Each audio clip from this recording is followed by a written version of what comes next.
Hey, I'm Steve Krenz for Guitar Gathering. Thank you for joining us on this quick lesson about how to use one chord form in jazz and use it in, more than one place. A lot of times we think, oh, our one chord is the only place that I can use it. This is and in jazz, it doesn't work that way. There's a great Canadian guitarist, Ed Bickert, who used to play using these really tight voicings like I was doing there in the intro there, and he used a lot of this technique, so that's what we're going to be talking about tonight. So here's the idea. Jazz is all about tension and release. Tension and release. So some chords are stable and pretty. Here's a C ninth. Very pretty, C6-9, sort of a very stable, some variations of it. Now other chords are very unstable, they're very tense, particularly like here's a G alt chord, kind of a seventh, it's got the third, the sharp 5, and the flat 9. That's a very tense chord. So we have stable chords, and we have these tense chords. And when I put them together, I get this beautiful tension and release.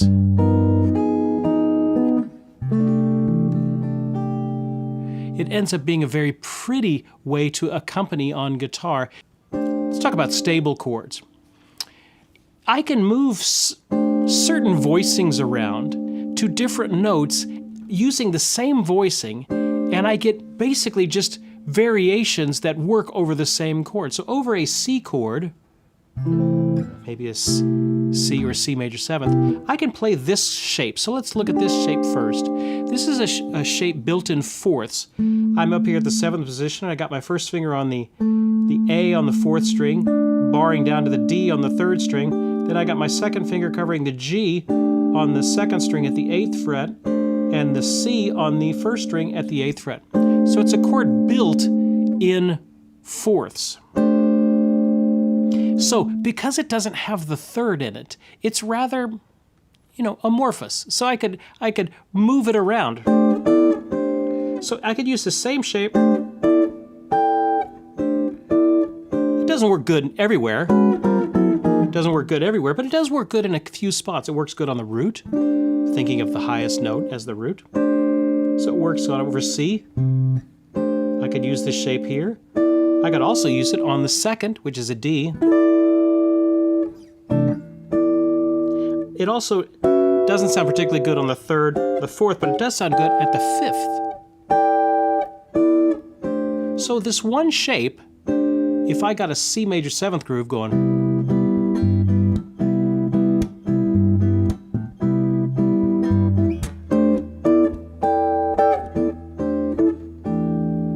oh, I'm doing all kinds of thousands of chords. No, I'm doing one shape and I'm just moving it to a couple of certain spots. I'm moving it to the root, the 2nd, and the 5th. And the 5th lower octave. Let's say I go to an F major 7th. Okay. Well, I can do it there at the same thing, the root, the 2nd, which is also here, and the 5th.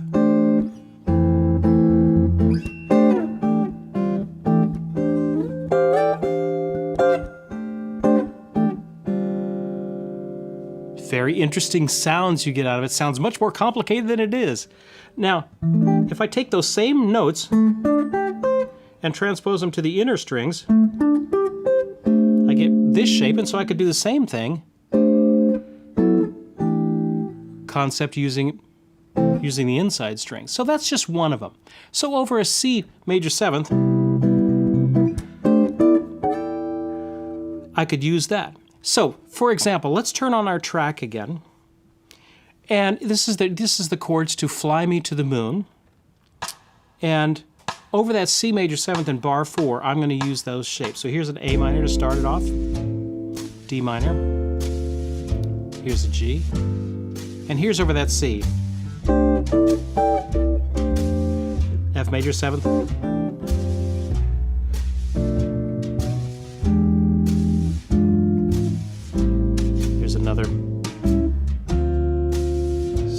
major 7th coming up here.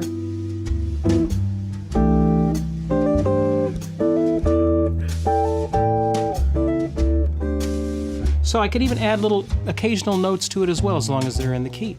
Just an idea. I can take a shape and move it around. It's not going to work in every place, but it's going to work really good on a few places. Let's take another one. Let's see if we can do another one. Let's do this shape, which is and up here at the 7th position, I'm on the 5th string. I've got an E, I've got an A, a D, just a bar. Got my 2nd finger on the G, and I've got my 1st finger still barring down, and then it's catching the high B. And that shape works well over a... If I'm in C, this is kind of a C major 13th, if you want to think of it that way.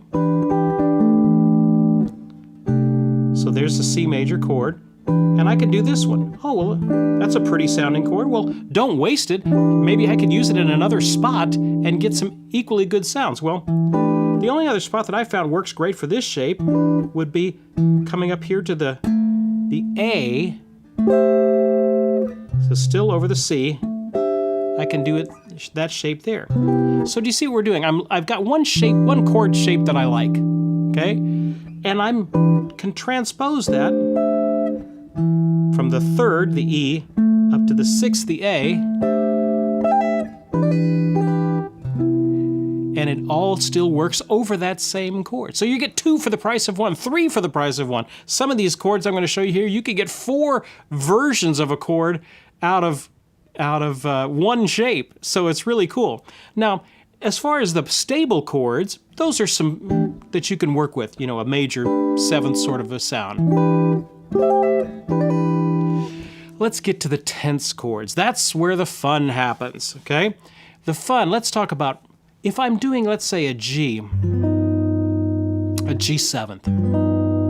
Well, a good one to do is, let's see, maybe I could do this shape. So here's a G7th. And I'm going to do an alt chord. We did a lesson a while back on alt chords. So I'm going to do this little alt chord, which just has the F, the B, the D sharp, which is the sharp 5, and the sharp 9 there. That's my shape. Now, I relate this one to the flatted 7th on the lowest string there. Now, can I move this one around to various places? Oh man, you can do a lot with this one. If I move it up to the 3rd, that still works. So if I do it on the flatted 7th, I get a great jazz sound, and I can do the same shape up here at the 3rd of the chord, and that still sounds great. Can I do it any other places? Well, I can do it also at the 5th, which would be a D, and do the same shape.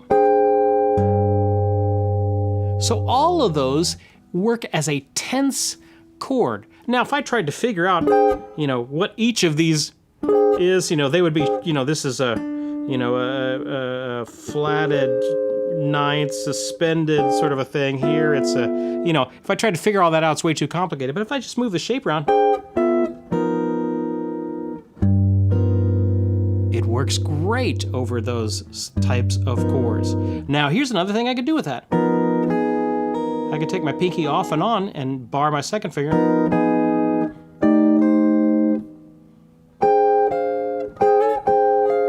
So I can just do one move with this chord, and I've got 6 different variations of the chord. So far I've taught you 3 shapes, and I'm going to try and use them in our Fly Me to the Moon track, and we'll see how many variations we can come just using those 3 shapes.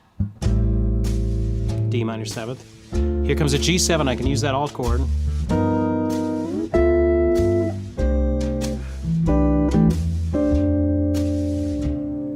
B half diminished. Oh, a E7. D minor 7th.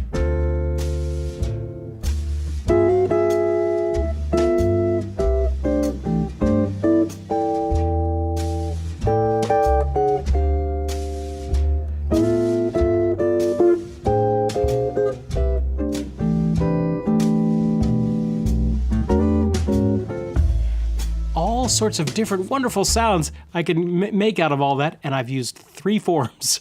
You know, I did a lesson a while back, probably a year or two ago, on shape chords, where I'm moving a certain shape around. And, you know, you're doing things like...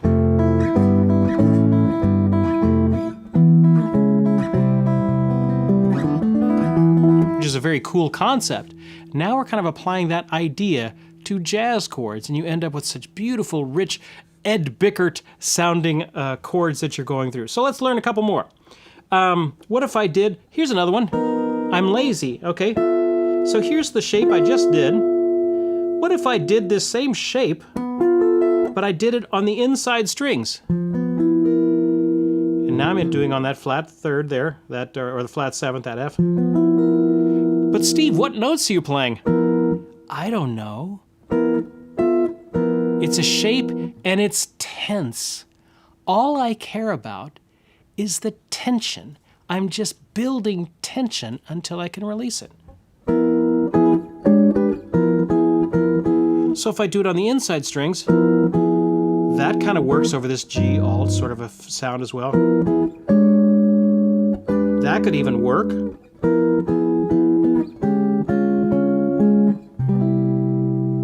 What, Steve, what magic or chord magic are you doing? I'm doing the same shape I just learned. I'm just going to move it every 3 frets. Let's just hear what that sounds like.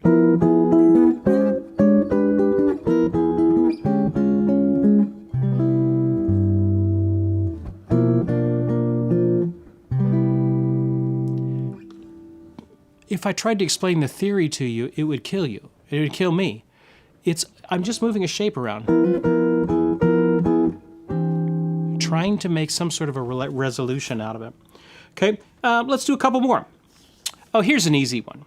Over at G7, again, remember the tension comes on these dominant 7th chords. That's where we get all this wonderful tension, and we can do all these great things, is on these chords that are serving as a dominant. So, here's one.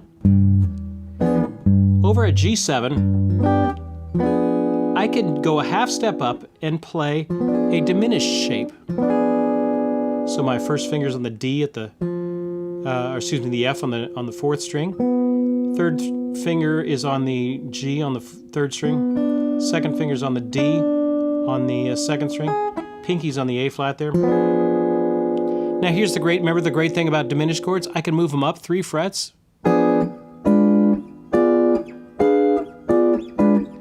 So this diminished chord over a G is functioning as kind of a flat 9, G7 flat 9.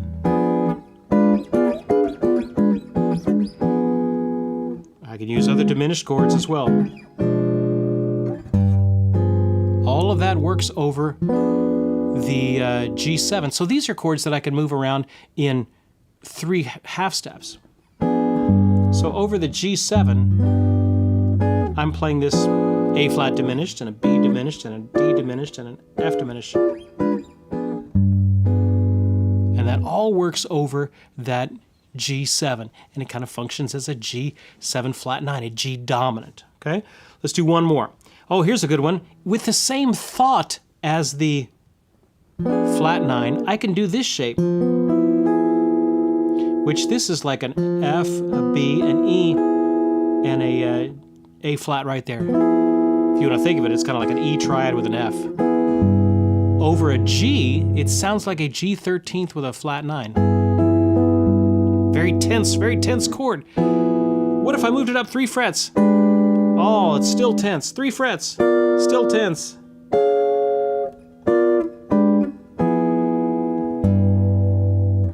Until I finally release it. But Steve, what are all these other chords? I don't know. I'm just scooting up 3 frets. And it sounds so dissonant until it wants to resolve. Okay, there you go. One more, a bonus one. A great Ed Bickert type chord. So over a G, I'm going to do my 4th finger on the A flat on the 4th string, 3rd finger on the C on the 3rd string, and then I got a D and a G right there. So you end up with kind of a flat 9 suspended sort of a chord. Again, I don't care what it is. It's just tenths. That's all I'm looking for. This one sounds good on the root. Sounds good on the flatted third. Sounds good at the fifth. Sounds good at the flatted seventh.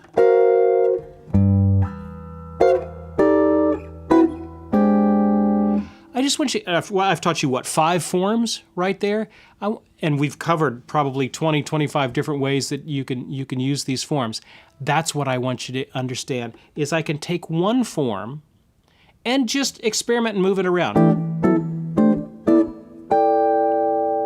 and create different sounds with it. So I'm going to turn that Fly Me to the Moon track on again, and I'm just going to mess around with some of these chords and some of these choices that you can do with moving these chords, same chord shape, around in different spots. And hear all the different colors you can get out of these, all the different little melodies you can create from using chords in this way. So here we go.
Just some ideas, some fun thing for you to play around with as you're trying to just experiment with them in your own playing. Grab these 4 or 5 different shapes I showed you.